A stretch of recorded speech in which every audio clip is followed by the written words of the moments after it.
with the next Representative Dorazio from San Antonio, or Bear County, or however your formal geographical term is. And then we'll take one question after that, so everyone can kind of get a full meet of both presentations. Well, thank you very much. I appreciate the opportunity. I need to use the podium because I have a lot of notes here. I appreciate the opportunity to come and share with you our it's called the Bullion bill. And it was Elma Jackson, who I had worked with for the last 20-some years, and she has just been absolutely remarkable to work with, even while we were on the SRC. And I greatly appreciate everyone's prayers for her, because I was speaking with her on my way up here, and you know, she's in very good spirits, and I'm grateful for that. So to tell you just a little bit about myself. I'm number 4 of 10 kids in an Italian family, and you know, in growing up, we didn't have very many friends. You know, we didn't need them. We had our own basketball. And then I was a Future Farmer of America, FFA. I became a state farmer, and then from there, I graduated from high school and I moved to Texas and I started into construction. I apprenticed under 3 engineers, a structural engineer, an architectural engineer, and a civil engineer. They said, Mark, you learned as much in 6 months as normally it takes about 4 years of college. I was with them 8 hours a day, 5 days a week. And so we learned why we do what we do. Right now, my wife and I started a construction company 40 years ago. We started out as a framing subcontractor, then we moved into buildings as a general contractor, and then we moved into heavy civil, where we do flood control dams, electrical substations, and utilities. My wife and I have been married for 42 years. We have 4 children. We have 11 grandchildren, and they are absolutely wonderful to be with. And so you wonder, say, you know, how did you ever get on the gold bullion deal? How did you ever come up with this idea? You know, when I was growing up, I delivered newspapers, and every once in a while I would get a silver certificate. It was an unusual bill, and so I kept those silver certificates. And then every once in a while I get a silver dime, a pre-1964 dime, and I would save it, or a quarter, and I would save it. You know, that quarter today, that 25-cent piece, it's equal to about $5 to $6. And back then, you can take that quarter and you can buy yourself a chicken. So today, you're going to take that same $5 bill and go ahead and buy yourself a small, scrawny chicken. And I got my interest in it. Then I read a book by Ron Paul on prosperity. And in order to prosper, it takes labor. And in order to get gold and silver, you have to take labor. It takes labor to mine it. It takes labor to refine it, and it takes labor to get it out into society. And it's very hard to inflate. Whenever this bill came out and we were working on it, it was put out on the internet. It was House Bill 4903, and on the first, in the first 2 weeks, this site had about 200,000 hits, which is highly unusual. 4 weeks later, it was at 800,000. 6 weeks, it was at over 1.7 million. And in about 8 weeks, it was 2.7 million hits. The phones in our office were ringing off the hook. We quit counting for the support that we've had for this bill after 1,000. That was in our office. So we hit a nerve. We definitely hit a nerve. So what does this bill do? In short, this bill makes gold and silver functional money in Texas. It has to be functional, it has to be practical, and it has to be usable. And that's one of the IRS rules. It has to be functional, or else it's not gold. And if it's not functional, then it's considered a collectible. Right now, we have many states that have gold and silver as legal tender, but it's still considered collectible. Therefore, any increase in value is taxable. Our bill makes it functional, which takes away the collectability of it and makes it usable. And so this is what we're real excited about. We have 8 main points. 1, this is a mechanism for people to effectively engage in commerce. 2, the technology exists.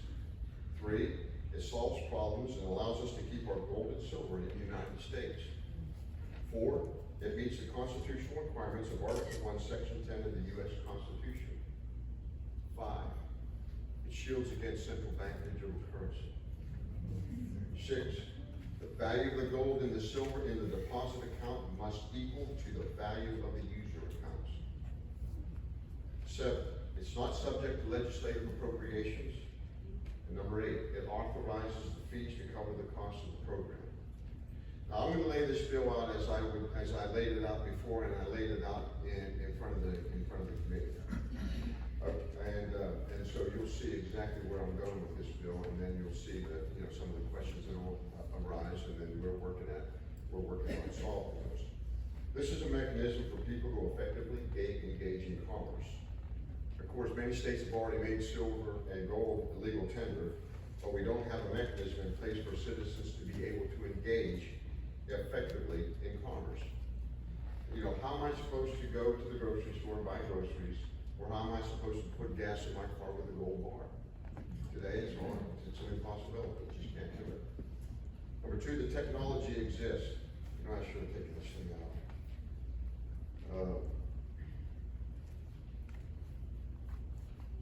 This is the technology that's available today and allows you to pay for goods and services through the convenience of a debit card. This is my Glen card.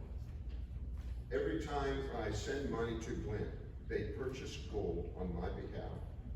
And the gold is held in Switzerland, and the value that I have on that card is equal to the gold that I purchased. This card right here. If the price of gold goes up, so too does the value of my card. When I go to spend this with a merchant, they're paid in US dollars, and Glen liquidates the same value of gold in my holdings. However, in the meantime, the value being tied to gold has given me a hedge against inflation. How many of you remember the Silicon Valley Bank that had gone down? Do you realize that the Silicon Valley Bank, that was the second largest bank failure in the history of Texas? And the number 1 Google search at that time was, how do I buy silver and gold?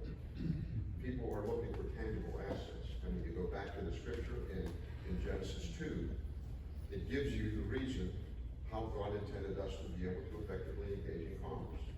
And that reason was in the land of Havilah, and I placed the gold, and the gold is good there. And he put a big circle on that map, and God intended us to use it. As wonderful as this Glen service is, there are a few major problems with it. First off, I want my silver and gold right here in the United States. Yeah.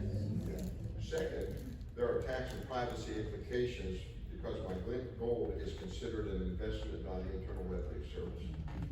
Every expenditure has a tax consequence, and because of that, there is no privacy.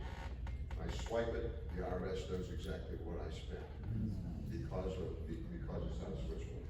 Let's go to number 3. This bill solves a problem and allows us to keep our gold and silver in the United States. This legislation solves those problems. For Texas, we already have the existing Texas Bullion depository that would allow us to store our gold in our state. It's in Leander, Texas. It's been in operation for approximately 7 years. States can contract with the depository in Texas where they can create their own. All that will keep our gold and silver in the United States, which is a very good thing. Also, this legislation, if passed by the state, will meet the constitutional requirements of Article 1, Section 10 of the U.S. Constitution regarding legal tender and the federal government's definition of legal tender as functional money. As I said before, even though you have a law at that gold and silver legal tender, it's considered a collectible and not functional because everybody can't use it. What this means that when the value of your gold goes up, it will be exempted from taxation because it's considered functional money and it's not an investment. While this might end up being decided in the courts, we feel strongly based on the existing judicial precedent, such as Briscoe versus the Bank of Kentucky, that the legislation would hold up to such scrutiny. By creating functional money, this legislation should prevent the privacy, compliance costs, and tax implications associated with this problem. Now that we talk about what this bill does, let's take in some of the benefits of legislation, let's take a look at from a 20,000-foot view and see why it's important we get this legislation in place now. to protect our citizens. And that's what got me started on this. We gotta protect our citizens. And how? Because the federal government, the craziness of the federal government is just out of control. So how can we protect our citizens? This is one way that we can shield against central bank digital currency. There are two developments right now moving at a rapid pace at this moment that aim to drastically change the global economy and commerce moving forward. The first is the BRICS nations, working hard to move away from the dollar and ultimately topple from its position as a global reserve currency. If that happens, it's going to mean bad things for the dollar and higher inflation, destroying the livelihood of our citizens. Right now, if you look at the commerce in the world, as of 6 months ago, 57% of all transactions were closed in the dollar. If that is wiped out, all that money comes back to the United States. And there's 2,336 billion, which is trillion, of US dollars in the world economy today. If you get that much money coming back into the United States, there is so much money that follows so few products. You're going to have hyperinflation that's never dreamed up before. Look at what we have experienced in the last couple of years. They're saying, at the time they were saying, oh, we have 6-7% inflation. Our numbers being in construction, we were hitting at 14%. Whenever we were buying copper wire for electrical substations, and normally we're paying $2.65 a foot to $2.80 a linear foot, and now we're paying $5.20 a linear foot. So that's double. That's more than that's 100%. But so we get normally in construction we get hit first. And so the second is the coordinated efforts of the World Economic Forum and the many nations around the world, including the United States, to create central bank digital currencies to move us to a cashless society. Let's make no mistake, this is about control. Every transaction is monitored. Every unit of currency is ultimately able to be controlled by a computer code. You could be frozen out of your life savings in an instant. Maybe you have a bad social credit score, which is going on in China right now. With a few keystrokes, they can also inflate your money. I've spent the last 40 years building a construction company from the ground up. And I wake up early, and a lot of days I get into the dirt with my guys. And these are hardworking men who build America, and they just want to provide for their family. I'm watching, as I'm writing those paychecks, and I'm watching as inflation caused by our federal government continues to destroy the labor of those paychecks and the saving power from everyone else. So, I'm also looking to the future that have significant concerns about whether our American dream will be available to the future generations or whether they're going to be saddled with inflation, surveillance, and control. That concerns me. And when I see, and I was looking at some Medicare stuff today, it was going across my desk, and I'm being penalized for making too much money. And so my cost has gone up significantly because I chose to work hard, to invest, and to create, and create wealth. And so whenever we do business, I don't do business. I'm going to be perfectly honest with you. I don't do business to create jobs because that's a losing thing. I create business in order to make product, in order to create products that everybody can use. And it's out of that purchase, that my products being purchased by the general public, and the demand for that increases. I have to increase supply, and when I increase supply, then I have to train people to be able to do and to make that product. And so then that naturally creates a standard of living, and it elevates for them. We've had guys come and working for us, and I remember, some of these guys, they could barely read and write. And so when we prayed and we asked God about these people, since God, they were just important to them as they are to me, and that's the way we treat them. And so that's what we did. So I see a guy barely being able to make it to work, and we love them, and we discipline them, and we brought them up into our company. We taught them how to do math and then how to apply that to what we had to have them do with jobs. And then I see as somebody that was depressed and had a very difficult time in life, then all of a sudden I see their life change. As then they would bring their families in to come and meet me. And then you would see that their clothing would change, and would have new clothing. And then all of a sudden they would be able to afford a home and a pickup truck. We had one guy one time, he came to me and I think we don't crash your phone. So, you know, I have a heart for that. I want to see those people succeed. You know, especially whenever I had guys that worked for me, and even guys in the penitentiary, when they got out, and came back to work for me, and they said, boss, they said, you know, I want to go ahead and get a truck, I want to go weld. And I said, no, I think you just need to do that. And he did. And you know, we hired him to come back and do a lot of welding for us on electrical substations that we had done. And so they're creating things. And so you see the perpetuity of what happens. And we want that to be for everybody. We want to protect our citizens' rights in the American dream. And that's what this is about. It does it by making gold and silver functional money that can be transacted in the convenience of the debit card. So let's turn to the bill itself and take a little bit about how it actually works. Number 6 of 8.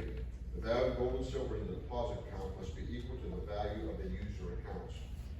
The comptroller is the one who is tasked with implementing this legislation and is authorized to adopt rules necessary or convenient to do so. They may also contract with a private vendor and may appoint a trustee to hold in trust the physical gold and silver backing the debit card. In order to be able to take part in the program, citizens will purchase gold through the comptroller for the contracted vendor. The value of all the gold purchased would be held in trust in the pool depository account. From there, a separate account would be issued to a new user with the value of the gold they purchased, or it would be added to an existing account. As someone spends the money from their account, the gold is liquidated from the pool depository account, and the value of the gold is deducted from their personal account. This is not subject to legislative appropriations. The bill also allows for the redemption in both U.S. dollars or bullion. This is the one thing that is incredibly important about the pool depository account is that it is outside the state treasury and not subject to legislative appropriation. The other is that it cannot function like a bank. It is not a bank. The value of the gold and silver in the pool depository account must at all times be equal to the value of the user accounts. So if at 9 o'clock on Monday morning, everyone in this room wanted to go down to the depository and withdraw their gold and silver, not just in dollars, but in actual gold and silver, it would all be there. As I took a tour through the gold depository in Leander, they do an audit on all the gold and silver there once a week. And so you know that the gold and silver is going to be taken care of. And as I was watching how they assay it, or they were able to prove that gold and silver, that is true indeed gold and silver. Finally, number 8, the bill authorizes the creation of fees to cover the cost of the program, as well as an industry standard merchant fee for use. After the costs are covered, the comptroller is directed to deposit the remainder into the general revenue fund. So, in a nutshell, that's the bill.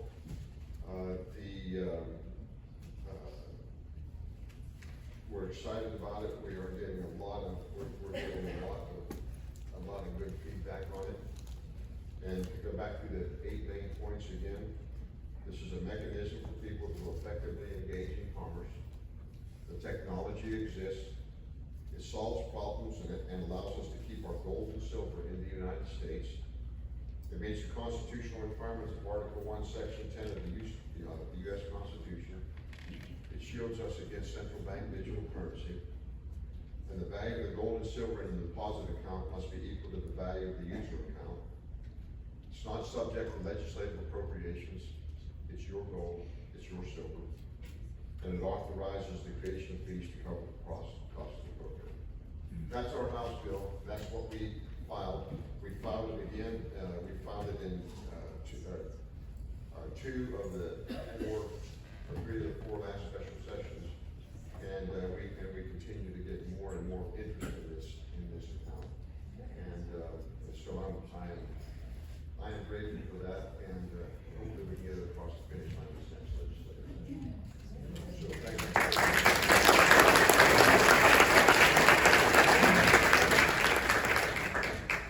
I want to ask about the treasury account, because I noted in our capital in Austin, you know, that you used to have gold and silver deposited in the treasury.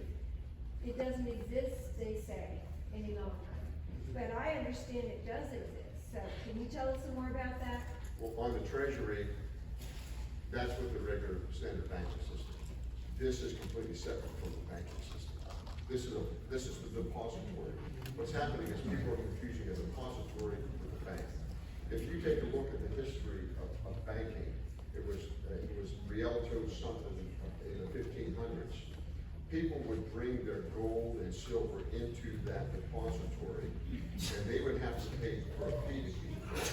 And then the depository, whenever a business thing would come up, they would actually get customers and people together so that they could invest in certain projects that would come up. But there was so much high integrity there that it was extremely successful. And so in our depository, it's 100%, it's reserved because the deposits must equal what's the value of the user accounts. And I So as thought far as the the treasury treasury. already has it in. We're gonna take one question at a time, and we're gonna go back and forth, so, We thought we would make it, more casual, we can take the microphone down to the Sure. floor. Absolutely. And, why don't we go ahead with the next question on election integrity?